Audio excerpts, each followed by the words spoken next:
kanas dalan kontin barach maling kanor online tv kajan gwasama bana roche bana jeling chala do bone sha jakre wish kanasar shika shuk torbiel en shal ke wulit nong ka rodian kel name jendana baling jan gwasama ngai konre gadan chitore wik nasar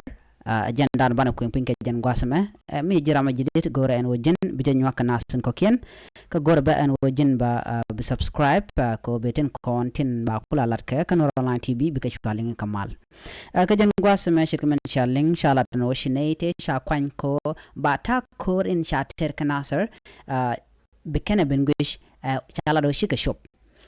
re kanasar chawra jama chajalat ken chire nyalien che nyur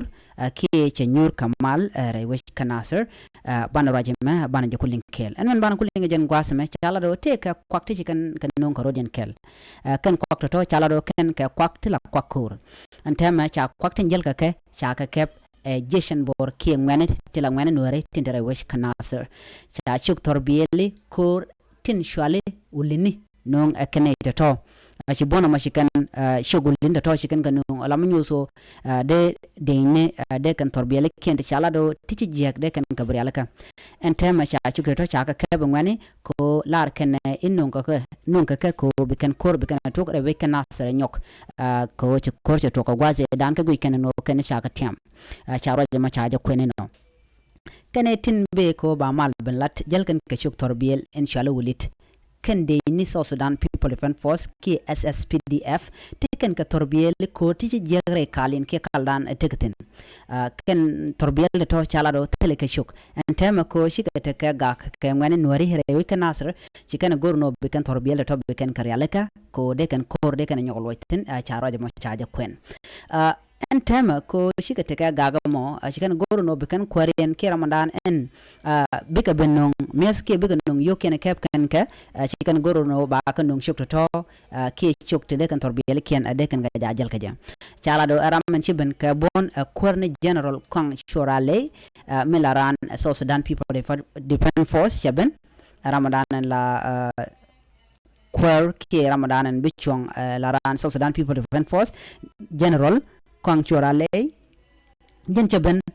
ko bayo be kan nong tunong yedine charo jamo chaja kwen pinye nono ko ba ko ngaje no ngum be ka je kan ba kan chaka kwanye lo kana asbe mal be kan belat dugno nek ka shop den gwasamo shwala do shwa chuktun ko la shuk torbiyele wulit chaka chu ka ban gwasamo chala do jen jel ka wada jelle kan ram kel ka spell mayo mish ram shal ka general wale be ran spell mayo wajel ga kel kana kwang shorale en gwasamo en general kwang shorale jelle ka yo de ni South Sudan People Defense Force tinte re wajin chal ke wi yar ka jelle ka shuk torbiyele ko ti shale wulini me cha shuk to me sha kana ngani nuari tinte re wi kanasir chicken ka kep ko la kana edeni met kana na ko bikan kor bikan to ko mu kan torbiyele to kan shuk kan karyala ka jeno de kana de kan ka me de kan ka nyok me yot kan ka ma chicken la nono antama cha shuk torbiyele to cha shuk kep ngani chaka palyu ko kan ngani ko la ngani nuari ke jeshan bor teleme chicken goro de ganyin kana gang kan rodien ko chaka banak ko kuje mo chicken yo chicken ka pal cha yo to chaka kam netin kon tilla de ni South Sudan People Defense Force te real mi kan kanten du no shok torbiyele kan kanang we yar gwadadan enti de ne teketen ko lokano dong te ka kor mo dong de la ter ka gwasan be charo jamo chaje kwing pin ente ma chala do kane tin content chanong tin ba mal be kana blat ke do badan to ko mo ka je chala do shikan roja mo shikan lat ko ba dut dialan content to kor mo ka je ba ka kwing pin gwa ko telerek mo dien medela to men share ka roada o panken kane dialan kon tin ba mal ba je blat en gwasamo shit ke general kong shorale che den no ba shuk torbiyel be kanong rewe kanasr ko nga ke shuk torbiyel mi shaga no ngode de ni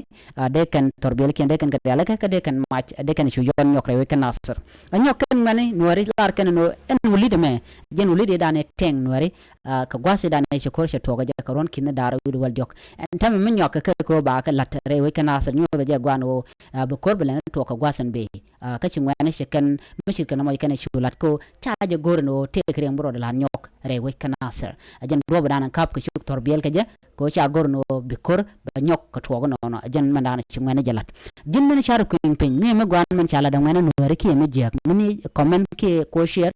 ko ba nga je gwano en me chala da ngane me ko lugden ko dong bate ko mo to rewe kanasar ko chikan shuk torbel ken kap ko chikan yo chikan ka palo ba ka tub ba kam South Sudan People Event Force ko chikan la do chine goro kan de ke shu ka bot ki tele me de kan sham ne gonen je gwano shiga ne de shenga je ki chika ne de nak lora bang no kantin kontila me kende de kane kulle naga ka chine goro no ba kam ke kuje mo yoken shiga chu gwada dan tiketin dumno kan chuk torbele chaga shu pen ke ko shikan ka benang ko de kan torbel ki de kan ko jech ka de nas chu to ko men kan ka gwasan ci pinche ko de joro ida de ko linga jen gwasme goro no jen bijin ngaka nasen ko ken ko de lar kon lat kon ke ka tung ne tin nas de kan shu gwasne tin kon tin tin nuar te tin ke nas ko ne linga to ko nuare jen gwada de kon chongtin biata kamal